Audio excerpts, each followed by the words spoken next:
Hi, thanks for tuning in this week to Girls Who Gab with Habs and Muffy. On this episode, we're talking about our fears. What are you afraid of? Habs and Muffy definitely have something to say about what they're afraid of. Stay tuned. Hey Habs, it's Muffy. Gosh, what an interesting topic. Our fears. That can just go anywhere, right? Yeah, and fear can really take life up a notch and make it sort of exciting, even if we're afraid. I don't know. I've always been notoriously afraid of roller coasters and, those ones that go loop-de-loops and the roller coasters that are in the dark. But then I was always drawn to them too. Like as a teenager or a middle schooler, when we would go to amusement park, and I'm thinking about Hershey Park in particular right now because my middle school and early high school years were in central Pennsylvania. My friends and I, I'd be so afraid, and they'd just be like, no, no, you have to do it. You have to do it. And I'm like, yes, I have to do it. And so then to standing in those long lines with my friends, I'd just be so freaked out by this watching, you could watch the roller coaster go up and down and the whole thing and just anticipate it. And then they put you in the cart and they lower the bar down. And then there's no getting out of it. It's so scary. I was always so afraid. And then, of course, it notches up to the top hill where they drop you down. And it's just oh my God. And my stomach would just drop out. Why did I do this? I was so afraid. But then I met the fear and it was kind of fun, exhilarating when it was over. Oh my God, I did that. But I remember being really, really afraid.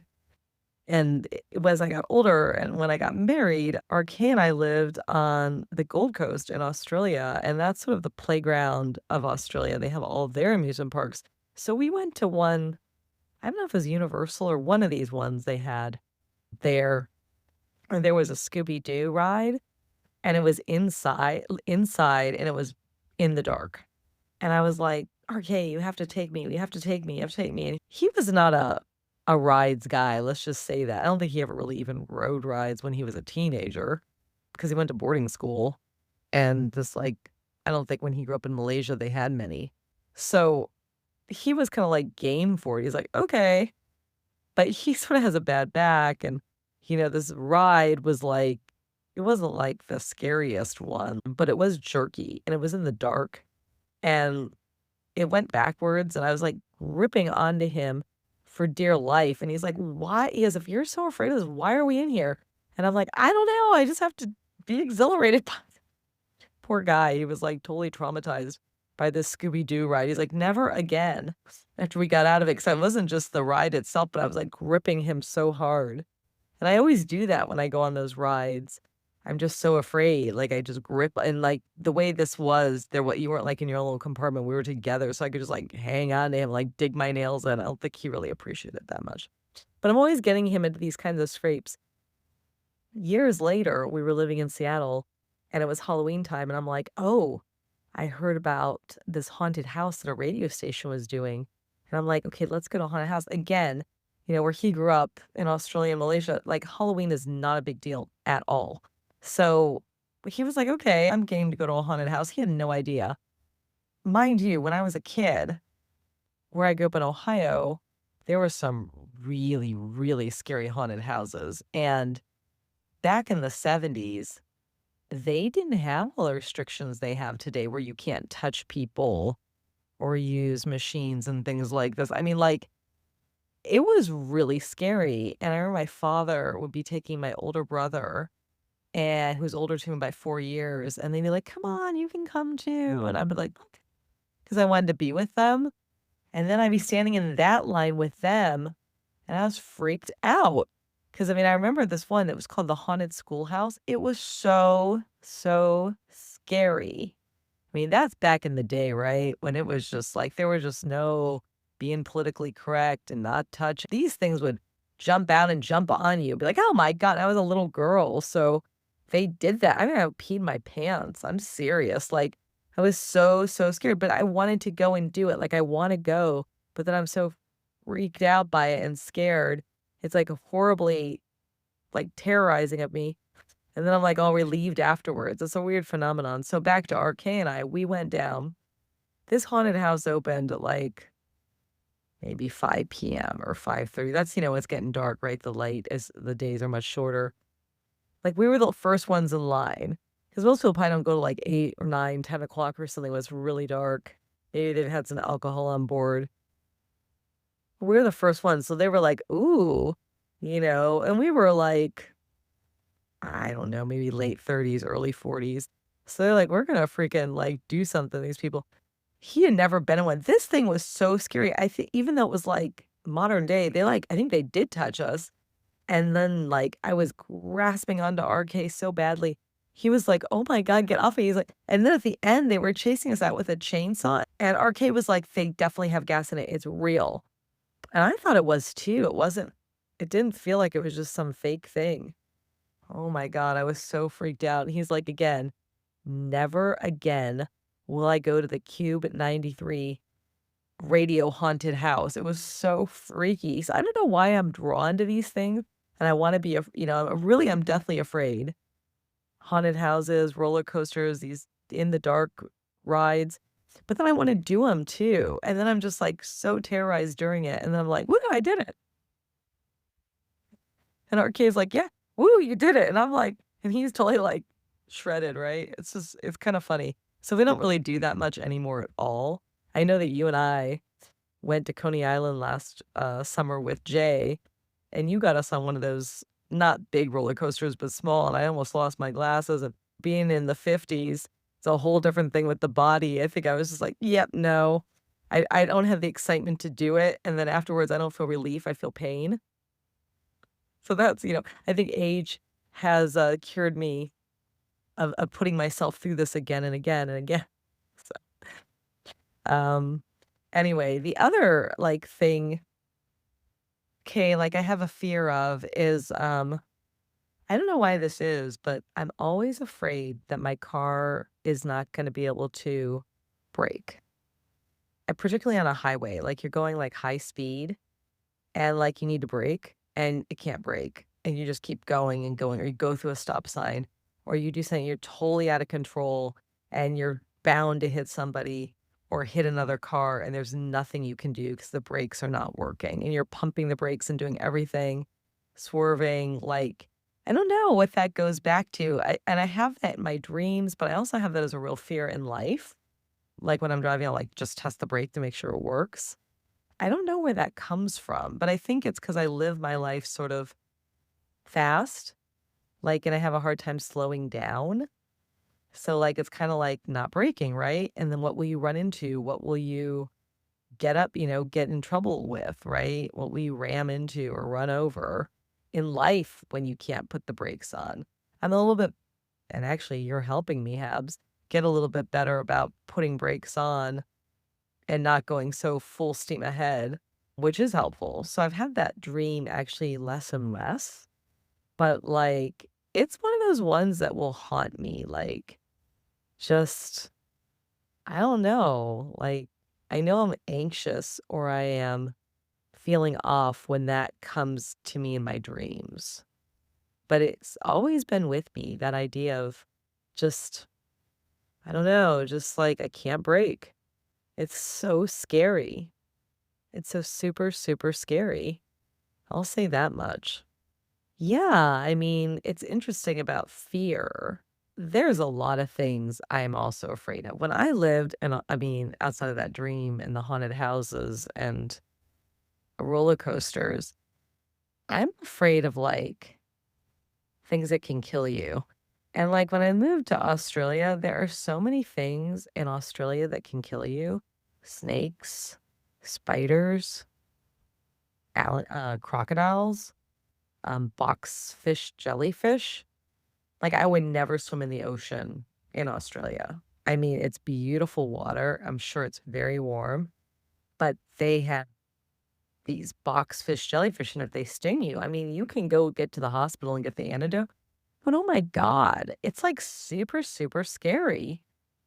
Also, these funnel web spiders, I mean, they can, like bite you. And like, again, all the antidotes, like all the serum antidotes are at the hospital, but you've got to get to the hospital in time because these things move fast. They just kill you. It's funny when I learned about the funnel web spiders are all over Sydney. And the first time I went to Australia was on my own, and I stayed with a friend, and they put me in their basement. And apparently, funnel web spiders are all over Sydney and love to be in people's basements. I don't think they had any, but super, super scary. And then they have the world's deadliest snakes. So when you go to a zoo in Australia and you're learning about snakes or seeing the snakes, they have full on like safety protocols they teach the public because you might have one in your house. And like, what do you do so you don't get bit? And it's like really serious. So, like, Australia has so many cool animals because they're an island nation way far away from everything. And they still have a lot of the oldest reptiles and animals. It's just a very contained environment with all these interesting animals, but a lot of them can kill you. And, like, we had well, not a friend, but like someone we knew. I wouldn't even call her an acquaintance, I guess. Anyway, she told the story once that she was up in northern Queensland and she was with her boyfriend or something, and they were playing hide and go seek in the bush. That's what they call like the woods. They call it the bush. They were playing hide and go seek in the bush. And he was hiding and she was seeking him. And all of a sudden she heard him scream because a baby snake, I mean, I don't know, one of these deadliest ones, but it was a baby, bit this guy. And this baby snake, not a full grown one, the fang went through his boot because they were in the bush. So he had a thick boot on and then he had a thick sock on. And it only made it to like just puncture the skin, didn't like really delve deep or anything. It just punctured it because he had to get through the boot and the sock. And by the time she heard him scream and she ran over to him and found him, he was already like fainting. Thank God he didn't, and she could get him to the car and get him to the hospital, and he got the antidote in time. I mean, even just the fang hitting the skin was like almost killed that guy. So it's super, super scary. There are so many dead things down there. And Americans who go down there, they don't realize how many things can actually kill you. But there are a lot. And it's not like they're everywhere, but they're enough everywhere that you can run into these things and get into bad health quick. And like I said, all these antidotes are at the hospital, these serum. But can you get to the hospital in time? Because these things work fast. So I was like really scared of the animals in Australia. We moved into our place on the Gold Coast. I went in the backyard. We had a very small little back patio. There was this huge thing back there. And I was like, oh my God, I thought that thing was poisonous. It wasn't. It was called a blue skink. He was huge. But he like ate everything back there. All the ants, all the bugs. Because, you were in subtropical in Queensland. So it was, lots of roaches and this and that. And that thing ate everything. He kept it real neat and tidy, but he was huge. And you'd see him and he just like, it freaked me out. He totally freaked me out. I'll tell you that much. He totally freaked me out. But, you know, he was our friend in the end. The only other thing I would say that I kind of had a fear of that I won't really fear anymore is when I lived in Seattle, and that is earthquake territory. And they're ready, the West Coast, but that area up in the Seattle, Puget Sound area, they could get the big one anytime. And so, owning 2 homes, one that we could insure for earthquake damage and one that we couldn't because it was built before 1984, it just freaked me out to think about an earthquake, like the big one coming. And I went to graduate school. That school was almost on the water. And they had all these protocols, like if you were below Fifth Avenue in downtown Seattle, like the protocols for earthquakes and tsunamis versus like past Fifth Avenue up the hill where our houses were, you probably wouldn't be as much trouble. But that also freaked me out. It was like just these natural disasters that are happening left, right, and center. But I think owning property and that and the natural disaster, I mean, and having tenants in one of them at some point, like, it just felt like so much responsibility and, like, nothing you can do about it, and I know that's very relevant today with, all these natural disasters happening everywhere. That's all to say, Habs, I'm so glad these days that I am a renter. What are you afraid of, Habs? I'm curious to know. Buffy, I'm actually not afraid of earthquakes or any type of natural disaster. I find them oddly thrilling, which is weird. I remember when we moved to California, yes, we also had earthquakes. And I remember the first time I was with A in this restaurant and we were having dinner and he was still living in New Jersey, hadn't moved to California with me quite yet because he was waiting to finish some stuff out with his job. And all of a sudden, like the rafters kind of shook and the windows shook a little bit. And we were like, "Ooh, what was that?" And like everybody was like, "Ooh, that was an earthquake." And I was like oddly thrilled. And then there was another time I was pregnant with T and we were taking a meditation class at Stanford and we were on a break and we were out in the hallway, maybe on the third or fourth floor. It wasn't a tall building, but all of a sudden, again, you could hear this like rumbling in the rafters. And A knew it was an earthquake. And instead of walking away from the windows, which is what you're supposed to do, we were walking towards them. And I just had this thrill. I don't know if you remember, but back when you were lived with me one summer on the vineyard, we had a huge hurricane. Yes, I'm sure you remember this hurricane. Well, I remember you and I were like both really tired, and we went upstairs to in my A-frame house, and we just both laid down on our beds while this hurricane, it was Hurricane Bob, came about. And I mean, it tore up things. I mean, it threw boats on land. There was a huge tree that went across our street, so it was hard. You couldn't drive out of there. You could only walk out of there.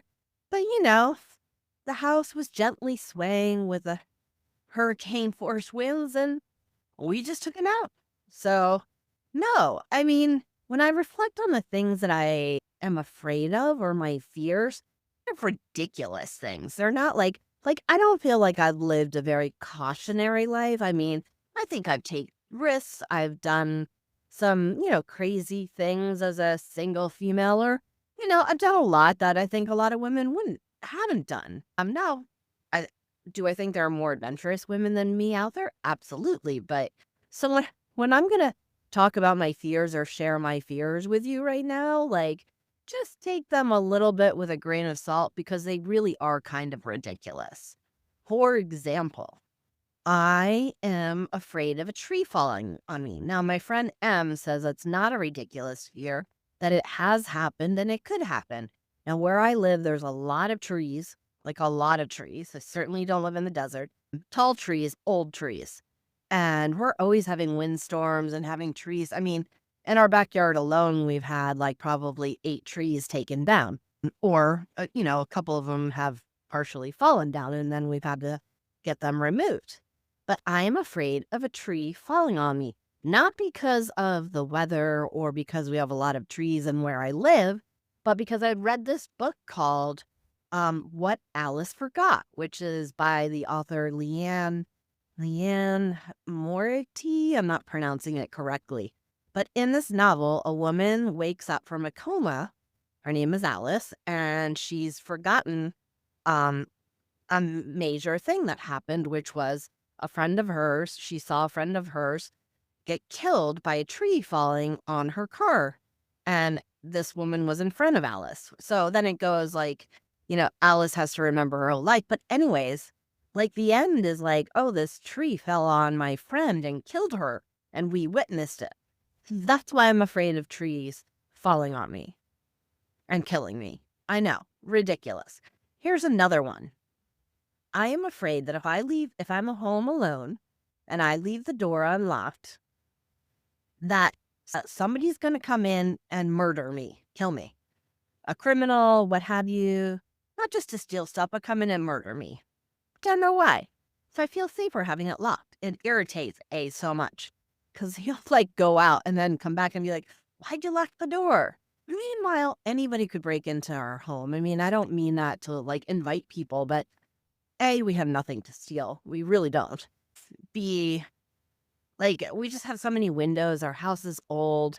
It's really easy to get into. So I don't know why putting that lock on the door somehow makes me feel safer, but it does.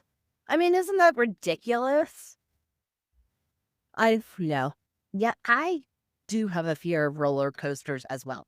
I know I encouraged you and Jay to go on this little roller coaster one time. I mean, I thought it was pretty little. I mean, it was a lot more violent than I expected it to be, that's for sure. But I remember as a little girl, I went on, I want to say it was Thunder Mountain, but I don't know. I mean, I could be making that up. That could be the name of a ski resort or something else. But I went on a big roller coaster, and I remember going up to the tippy top right before it drops, and then down we dropped. And I was really small and tiny, and I remember feeling like I could have just fallen out of the chair or whatever the compartment that it was. It had this bar that went across your lap. But I remember just scrunching down, holding onto the bar, and pressing my feet into the metal bottom as hard as I could to keep myself from falling out. Ever since then, I've never really been back on a roller coaster. I've certainly never gone upside down. So I don't need to do that. That's a hard no. Not going to happen. I guess I would have to say I have a fear of haunted houses. No, that's another hard no. I am not going to do a haunted house. I will scream. I will probably kill somebody or at least beat them up if they try to attack me or touch me. I mean, I don't even know what my reaction would be, but I do not do haunted houses. Now it's funny. Jay and her friends every year now do this car wash haunted house. And the first time they did it, and they're like her friends are a little skittish, and she is too, but I think she's more like you. She's scared, but she likes the thrill. And she told me that they were like going through this car wash and somebody opened up their car and jumped in and sat next to us. So talk about like things that you can and can't do these days. Yeah, that seems like one of them that shouldn't be done. But anyways, I guess they screamed. One of the kids like jumped in the front seat with their parents. But they laugh about it now. But that's not going to be me for sure. Yeah, I can tell you that without question. That's funny about you and RK doing the haunted house, and the guy had a chainsaw that actually worked. Oh my god, that's crazy. I can't even imagine. I'm sure I c I'm sure he's just like, "Yeah, that's never happening again." So, I apologize. I have a little bit of a stuffy nose today, but, I am persevering. I actually do have a fear of flying, but I like to fly. I know that's like a contradiction. I do have a fear of flying. I do have kind of like my own routine and the own things that I need to do, but I do have a wild imagination. So, I also have a very good sense of like balance and movement. So, like, I can feel when something, like, I can tell when the wing just dips just a tiny bit. Or if, like, how on some planes, like, it always seems like you're kind of moving a little bit left and right, like back and forth, like the pilot has like a loose steering wheel or something. I know that sounds bizarre, but I can sense that. It's just like when I was a little kid, I didn't like sailing because I could feel the movements of the boat and I could tell when we were like tipping one way or the other. Now, as an adult, I love sailing, so I don't mind the tipping, but I have that acute sense of movement in me that it's hard. So in a plane, when I feel like that, it really kind of rattles me. And I have to say, I fly best at night because I can't really see outside. So yeah, the plane's moving, but I can't see it in relation to what's outside. I know. See, these are weird things. I hear you about the brakes. That might be kind of a weird fear, but nonetheless, it's a fear that you have. And I get it. I too have had dreams a lot where I can't drive or the steering wheel doesn't work or I can't brake and I'm going to hit someone, but I've never had a fear of the brakes actually giving out, which is interesting to reflect upon.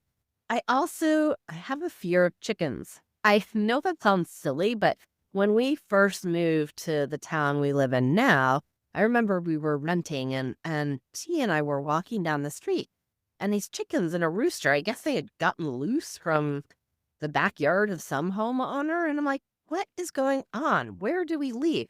But these chickens and the rooster, they were kind of like coming towards us and they weren't moving. And T and I felt totally attacked. We had to like run out in the street. They scared the bejesus out of me. So I definitely have a fear of them. I do not. My old neighbor, she's going away and she's like, "Oh, you could take care of my dog if you want to take care of my chickens too." I'm like, "Nope, don't do chickens. For sure. Not going to own a chicken coop. I don't get it. I don't think the eggs are better. I'm sorry. I've had an egg from this woman's backyard. I thought it was So maybe I like whatever the store is. Maybe that's not natural, but I mean, I hope it is. I'm not gonna own a chicken coop. I mean, I heard something this morning on the news about, like, how there's, like, an increase in people getting chickens and having them. But, like, the bird flu, how is that gonna escape, like, your backyard versus I don't know. I mean, I'm no scientist in that area. I don't understand it. I'm gonna get my eggs from the store. I mean, I know that they come from a chicken, but I don't like chickens. I'm just gonna say that. I am afraid of snakes, I mean, for sure. Eee. And spiders. I mean, A and I did go to Australia on our honeymoon, and we did see a lot of things. Mostly, yeah, I mean, just out in the natural environment and in the zoo. I think we went to a crocodile farm, but I don't remember feeling very scared about any of those things per se. Now, when we moved to California, uh, I was actually more afraid that we'd see like giant spiders or snakes. Remember working with these two girls who were like, yeah, growing up, there could easily be like a poisonous snake in the schoolyard. I was like, really? I have to say, when we were out there, we actually, A and I came across a tarantula on like a major walking path behind Stanford. It was like on a graveled road and it was just in the middle of the path. We were like, oh, I've never seen something like that. Just like out in the environment. I mean, it was full on there. And then another time we were mountain biking in the same area and there was a huge rattlesnake in this bush and we both had to bike past the bush. And we ran into a couple who said, like, told us that there was a rattlesnake in the bush. Of course, A went right up to the bush. I was like, no way, no how. I backed off. And you could hear the rattle. It was crazy. And they were like, oh, we've lived here 25 years and we've never seen a rattlesnake. So in the 8 years we lived in California, we saw a rattlesnake, we saw a tarantula, and we had earthquakes. Crazy, right? The other thing I'm afraid of is I have this fear of when people are walking behind me that they're going to pickpocket me. I know that sounds weird, but when I lived in DC, there were a lot of homeless. There was a lot of crime at the time, not as much as before I had lived there, but both you and I. But whenever I had the feeling of somebody kind of walking behind me, I always changed course. You know, I walked home a lot from Union Station on Capitol Hill at night. And I mean, that I do remember one time I didn't have a whole bunch of money or cash because I had gotten paid out for something, maybe like a bonus. And I was so afraid. And I thought for sure this person was following me. And I mean, there was crime. The first house that I lived in with another friend of mine, like the owner's mom had been like stabbed to death down the steps inside her house. So I just always, even now, like living in a very safe area. I mean, yes, there's crime, but it's basically safe. Like if somebody's walking right behind me, I just have to stop or move to the side and let them pass me. I just can't take it, like having them right behind me. I also have this fear of zombies, which I know zombies aren't real, but I once saw a zombie movie and it freaked the bejesus out of me for like a year. I thought for sure a zombie was going to come in and kill A and I in our beds. And I just had a hard time sleeping. And it stems from when I was a kid. I was in a mall in like a television store. It was like when like malls had television stores. And I was with my dad and my brother and they left me and I was watching Poltergeist on the TV screen. I mean, can you believe they were actually showing that? And I saw the part where the thing from under the bed came out. I can't even remember. Oh my God. I literally drove my parents up the wall for a year because I thought for sure something was under my bed and it was going to attack me. I mean, even as an adult, if I'm by myself, I sometimes look under the bed. What about you, Muffy? Do you look under the bed for something scary? Hey, Habs, it's Muffy. Yes, as I was listening to you, I definitely remember Hurricane Bob. And what I remember is eating lunch, and then the hurricane was coming, and we went upstairs in the A-frame house, your A-frame house, and there were twin beds up there, and we started reading, each of us, our books, and then we fell asleep. And I remember the house kind of I like, almost, like, twisting a little bit, like the foundation, and but that was it.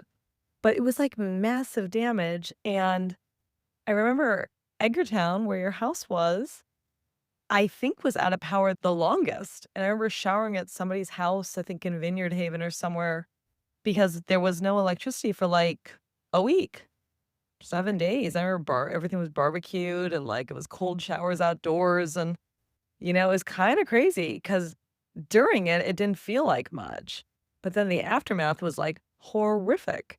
So, I definitely remembered Hurricane Bob. Yeah, you do not have ridiculous fears. I will just say that. The tree falling on you, being afraid of that, I mean, it can happen. There are a lot of trees and a lot of trees that are not in good shape, and especially in storms, especially windstorms, they can definitely come down.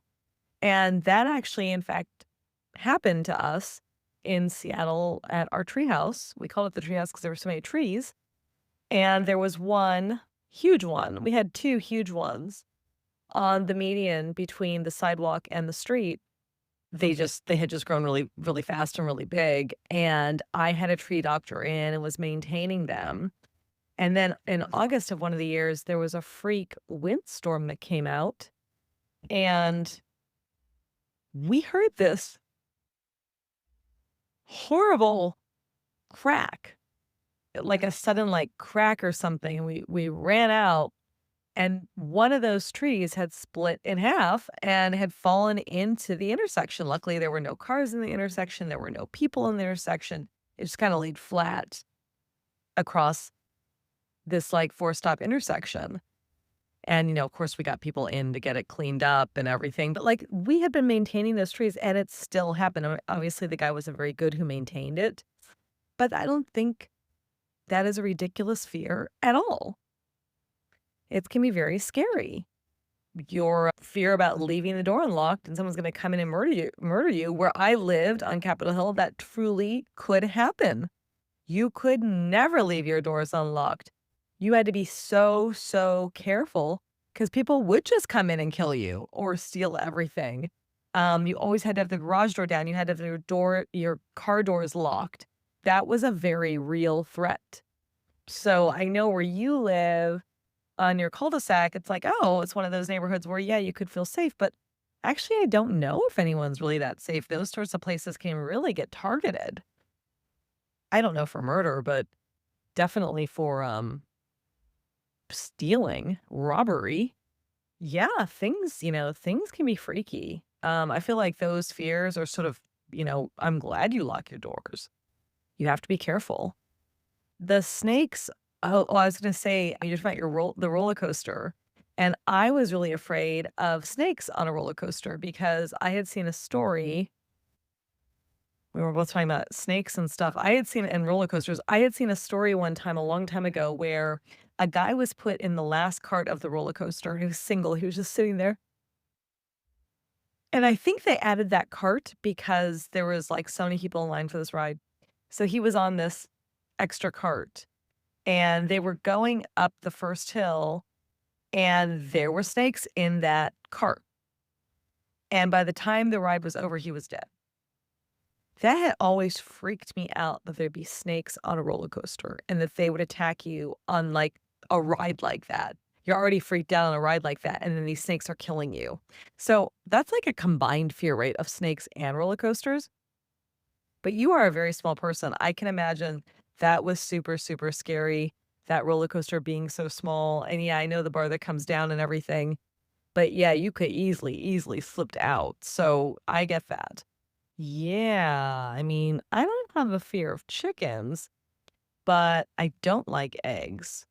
They really wake me out, I'll just say that. I don't really like eating eggs. If I get in the mood to eat an egg, it has to be scrambled, it has to be super dry, like almost burnt. And I'm with you. I have to take it from a store.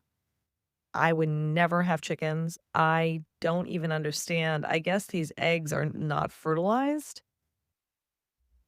I don't know, the whole thing freaks me out that these chickens lay eggs and then we eat them and they're unfertilized eggs. I don't know. I just get really kinda grossed out by eggs. I like Easter eggs.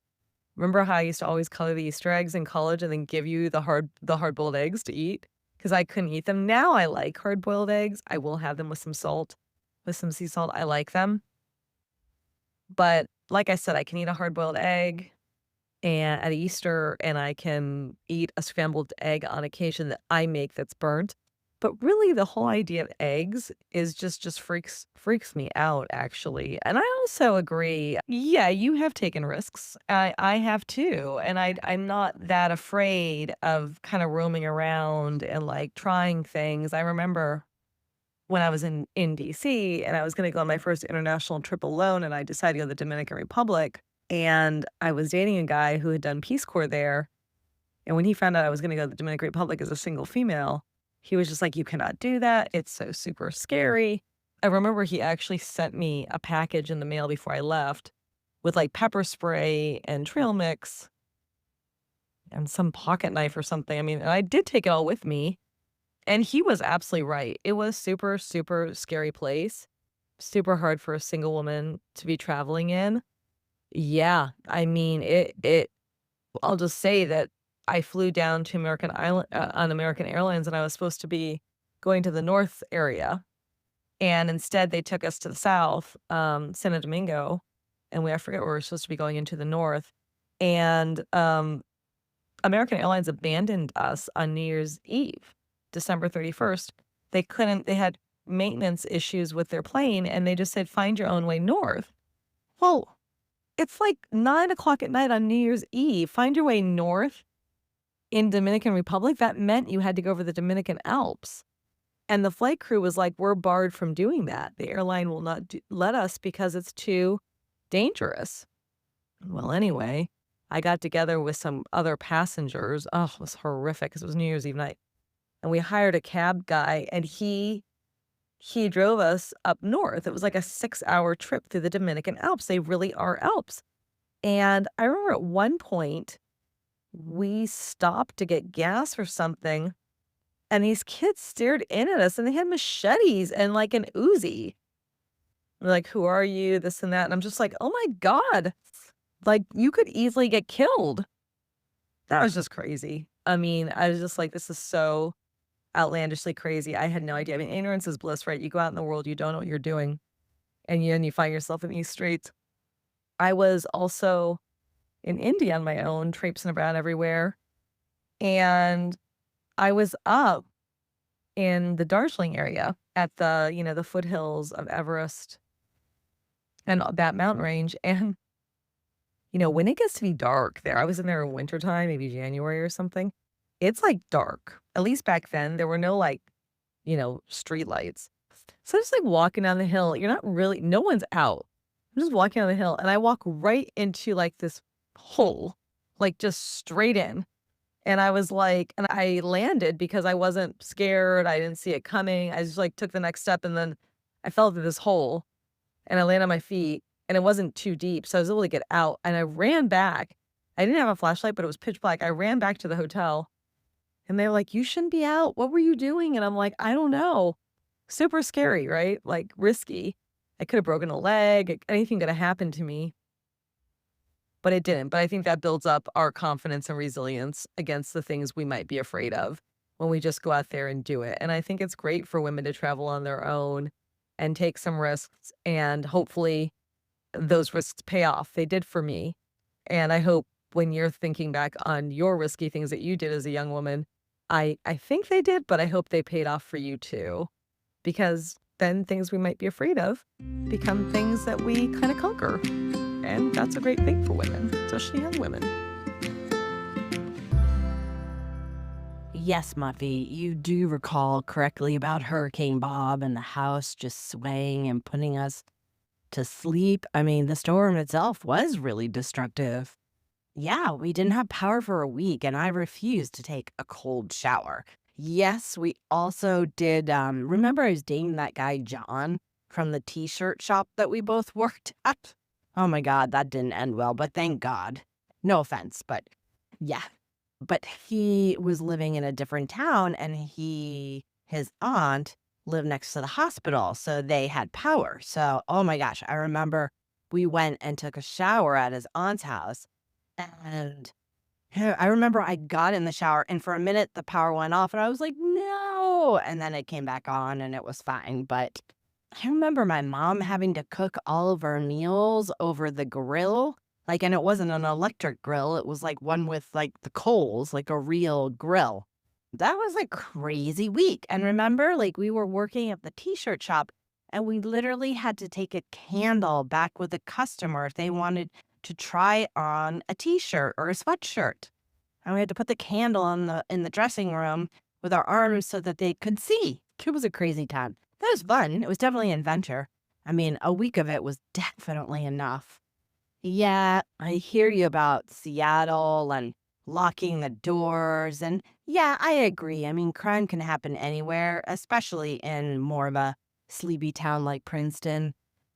And we do have crime. I mean, it tends to be in more trafficky areas with people that come from out of town and want a quick getaway, but we do have it. My neighbor across the street, she left her door unlocked for a whole week one time when she went on vacation. It's crazy. But yeah, it's just something I need to do. And the trees, oh my gosh, the trees. I know, you're right. And you're not the only one who's validated my fear. It always kind of felt funny. Like, what a funny fear. We used to have this huge tree, and it was an ash tree, which they die inside. I guess they have some disease and they will eventually die and fall over. But this tree was like literally right in front of our house. And I was always afraid during a storm that like the tree would fall on our house and it would hit like A's office or J's bedroom because it was on that side of the house. Now, one time we had this huge storm. I remember I was in the kitchen and T was in the living room, but she was sitting not near the window, but across from the window. And she was like, "Mommy, come in." A humongous limb from that tree fell right in front of the window, like in front of our house, like maybe 5 feet. And she just sat there, saw the whole thing. So it is crazy. Oh my gosh, that story about the snake on a roller coaster and how the guy died. I was like, oh my God, like that's horrible. Do you remember that movie Snakes on a Plane? I actually did watch part of it, but it's so painful to watch. Like, oh my God, like it's like such a ridiculous concept, but maybe not, right? I just get the heebie-jeebies for sure. Yeah, I forgot that you don't like eggs. I love eggs, and I always appreciated when you gave me colored Easter eggs at Easter because I love a good hard-boiled egg. I like every kind of egg. I mean, I can get tired of them, but I like a good hard-boiled egg or a runny egg in particular. I know that probably kind of weirds you out, but I'm still gonna buy them from the store.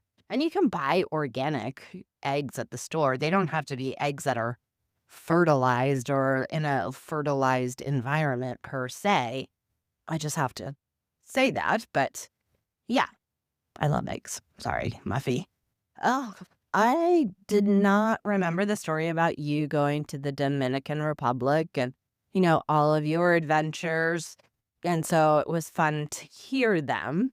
That's crazy about, flying to the Dominican Republic and then landing in the South and having to travel to the North up over the Alps with a bunch of strangers in a taxi cab. I mean, you do kind of look back on those things and wonder, like, ooh, I could have gotten into some serious trouble here. But somehow you don't. You didn't, right? I guess that's where the guardian angel comes in, or, maybe the stories that you hear, I mean, they're few and far between, right? But still, I think it does make you stronger. It makes you have a little bit more of a tough skin. That was interesting about India and walking in the dark. It reminded me of like post college when we were both living in DC. I went to Guatemala at a time where it was like kind of dangerous. Like, I don't know today, but back then, 30 plus years ago, it was kind of dangerous for Americans just to be out and about.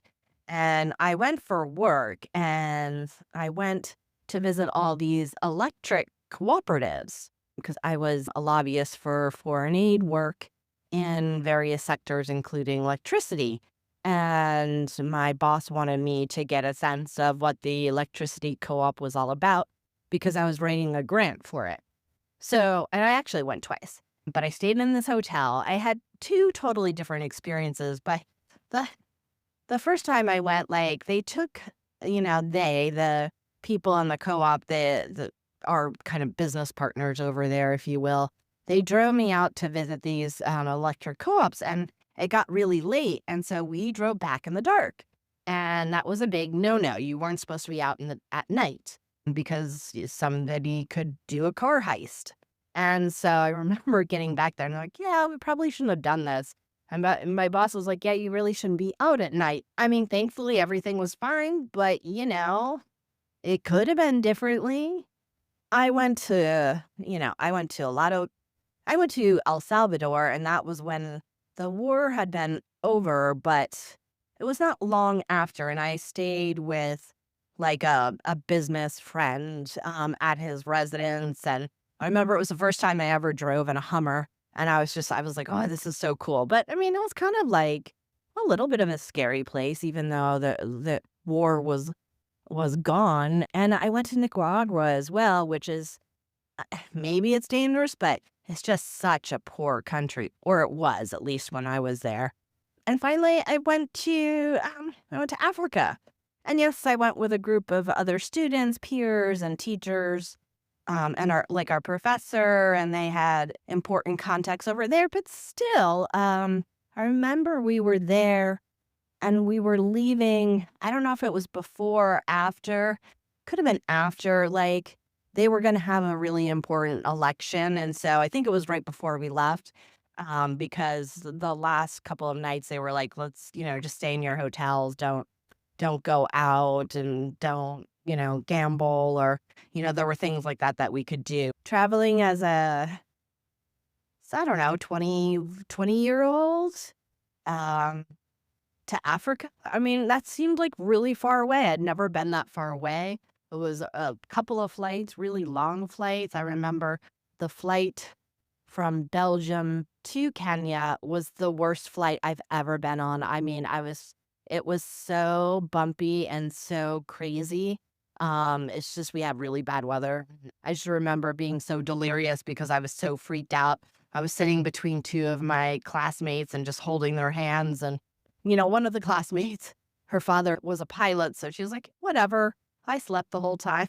I mean, we went to a small village where they had never seen a white person before. I mean, I'm not saying that's dangerous or scary, but it certainly was just like, whoa, it opened up my world so much.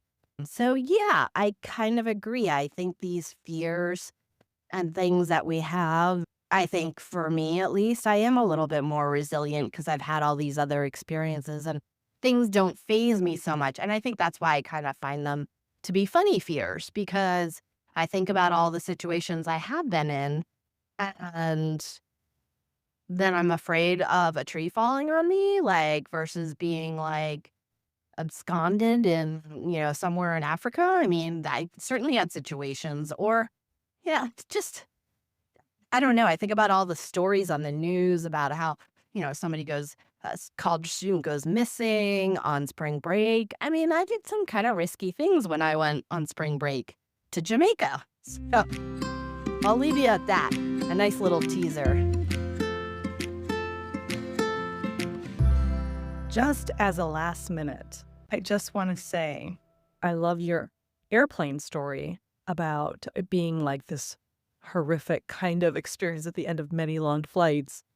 And we had a similar experience. It wasn't after a bunch of long flights, but we were on a very small plane in Tanzania, the type where they had to like weigh your suitcase to see that it wasn't overweight, and you, to make sure you were all within weight limit for this little plane, like the 10 people going or whatever. That was the worst plane ride ever. Super, super, super scary. Did not think we were going to land. Definitely thought we were going to crash. RK and I held hands and were like, this is it. We did land. It was okay. But this is a little PSA. Don't fly. And here's the ironic part. Precision air. Thanks for listening to Girls Who Gab with Habs and Muffy, as we shared our fears, funny or serious, and how our life experiences have made us more resilient to face those fears. For more, follow us on Instagram at Girls Who Gab with Habs and Muffy. Until next time, when we talk about our homes. Oh, what's in a home?